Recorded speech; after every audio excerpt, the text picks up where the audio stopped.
গোপালের মা, এই শোন শোন শোন শোন, এখানে আয়, এখানে আয়। হ্যাঁ হ্যাঁ, আয় আয় আয়।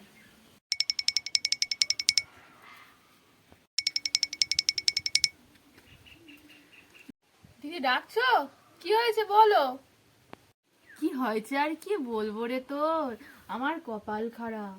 আজকে কি দেখেছি জানিস, আমার বৌমা রাস্তায় গিয়ে কোমর দোলাচ্ছে, কি সব ইলিশ বলে না, ইলিশ করছে ফোনে।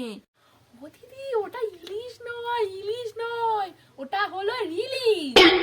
হ্যাঁ ওটা রিলিশ, ওটা ইলিশ নয়। তুমি ওই ওই ওই হলো ওই রিলিশ। বাবা, কি নাচন কি নাচন। আজকে ছেলে আসুক, আমি বলবো, আবার আস্তে আস্তে বলতে হবে, নইলে আবার ঝগড়া করবে বাড়িতে এসে। ঝগড়ার কথা আর বলুনি দিদি, আমাদের এই পাশের বাড়ির মেয়ে বউটার কথা বলছি না, ও এরকম মানে শাশুড়ির সঙ্গে রাত দিন খিটির খিটির খিটির খিটির লেগে আছে। শাশুড়িরা কত ভালো জানো, ও দোষের মধ্যে একটুখানি পান খায়, পান খেয়ে একটু এই উঠোনে পিক ফেলে বলে সেই নিয়ে ওরা বাড়িতে ঝগড়া। বাবা, এখনকার বউদের কথা আর বলো না দিদি, জ্বলে যায় জ্বলে। কি, শাশুড়ি একটু উঠোনে পানের পিক ফেলে বলে তাই না ঝগড়া? আমার সঙ্গে এরকম করে দেখুক না, আমিও কিছু কম যাই না, কোমরে বেঁধে একদম লেগে পড়বো।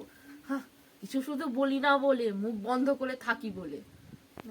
ঠিক আছে দিদি, আজ তাহলে আসলাম, পরে এক সময় এসে অনেকক্ষণ ধরে গল্প করব। সবে রান্নাটা চাপিয়ে এসছি, গোপালের বাবা আবার কাজে যাবে। ঠিক আছে, আয় তাহলে। আর কি বলবো, পরে এক সময় আসিস, আরো অনেক কথা বলি। আজকে তো আর তুই তো বলছি বেশি সময় নিয়ে আসিস নি। ঠিক আছে, আজকে যা, দেখি আমি একটু পাড়ার দিকে যাই, আর কাজে যাবে। আমি আসলাম দিদি, ঠিক আছে।